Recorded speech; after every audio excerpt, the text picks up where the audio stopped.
Friends, मैं हूं अलका यादव। जी हाँ, एक और शुक्रवार और एक और नई कहानी सिर्फ और सिर्फ आप सबके लिए। और आज की कहानी का नाम है जीने की कला। एक बार की बात है, एक बार 3 व्यक्ति अपने गुरुदेव से आध्यात्मिक शिक्षा ग्रहण करके अपने घर की तरफ चल रहे थे कि जाते जाते गुरुदेव ने उनको अंतिम बार एक बार फिर से बात याद दिलानी चाहिए। और गुरुदेव ने कहा कि आध्यात्मिकता के साथ साथ आप लोगों को व्यवहारिक ज्ञान को भी उतना ही महत्व देना है। उसके बाद तीनों ने गुरुदेव की बात को बहुत ही अच्छे से सुना और उनको प्रणाम करके वो अपने घर की तरफ चल दिए। काफी दूर चलने के बाद उनको लगने लगा कि अब रात होने वाली है, क्यों ना हमें यहीं कहीं आसपास विश्राम कर लेना चाहिए और उसके बाद अगली सुबह हमें यहाँ से चल देना चाहिए। ऐसा सोचकर तीनों कोई एक अच्छी सी सुरक्षित जगह देखकर बैठ गए। फिर सोचा कि क्यों ना खाना खा लिया जाए। उसके बाद तीनों ने पोटली खोली तो उन्होंने क्या पाया कि जो पहले खाना खा लिया था उसके बाद केवल और केवल उसमें एक रोटी बची हुई थी। अब जैसे कि वो अभी अभी आध्यात्मिक ज्ञान लेकर आए हुए थे तो तीनों के मन में विचार आने लगा कि ऐसा तो नहीं हो सकता कि अकेला ही इसको कोई भी एक रोटी खा जाए। फिर तीनों के मन में यह भी विचार आने लगा कि अगर तीनों में इस रोटी को बांट दिया जाएगा तो किसी की भी भूख नहीं मिटेगी। उसके बाद तीनों ने मिलकर फैसला लिया कि हम सब पहले सो जाते हैं और उसके बाद ईश्वर हमें कोई ना कोई इशारा अवश्य करेंगे कि किस व्यक्ति को ये पूरी रोटी खा लेनी चाहिए। सिर्फ इतना आपस में उन्होंने तय किया। उसके बाद तीनों के तीनों लेट गए और जैसा कि वो काफी समय से चलते आ रहे थे, थके हारे थे, लेटते ही उनकी नींद लगने लगी, उनकी आंख लग गई, वो तीनों सोने लग गए।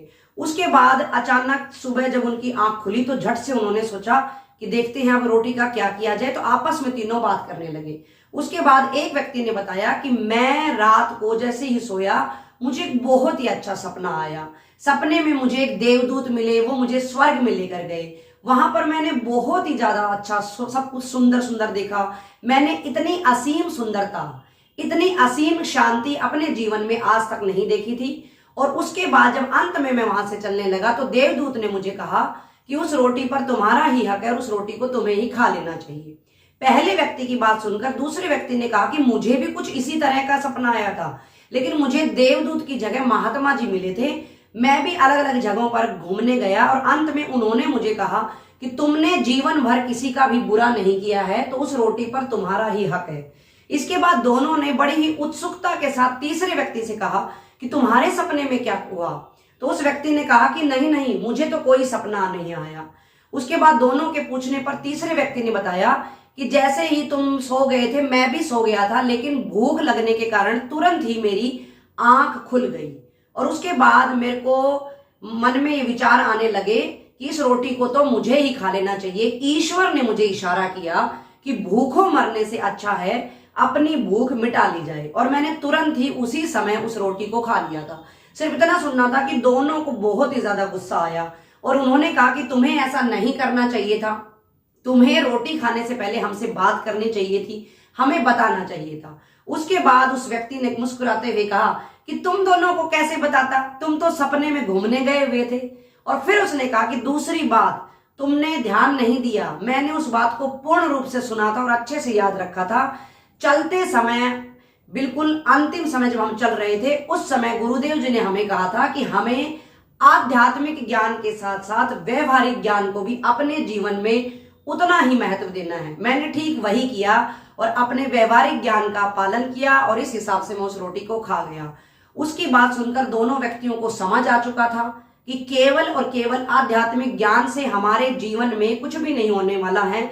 हमें आध्यात्मिक ज्ञान और व्यवहारिक ज्ञान दोनों का बराबर सामंजस्य बनाकर चलना होगा। तो देखा बच्चों और दोस्तों, इस कहानी के माध्यम से मैं भी यही बताना चाहती हूँ कि कई बार हम क्या करते हैं कि कुछ व्यक्ति केवल और केवल आध्यात्मिकता की तरफ चले जाते हैं और कुछ व्यक्ति केवल और केवल व्यवहारिक बातें करते हैं। मेरा मानना है कि हम सबका जो जीवन है उसमें हमारे जीने की जो कला है वो इस तरह से होनी चाहिए कि हम थोड़ा सा आध्यात्मिक ज्ञान और थोड़ा सा व्यवहारिक ज्ञान को मिलाकर चले। फिर देखिएगा कि आपका जीवन किस तरह से सरलतम बन जाता है। फिर मिलेंगे दोस्तों, नमस्कार।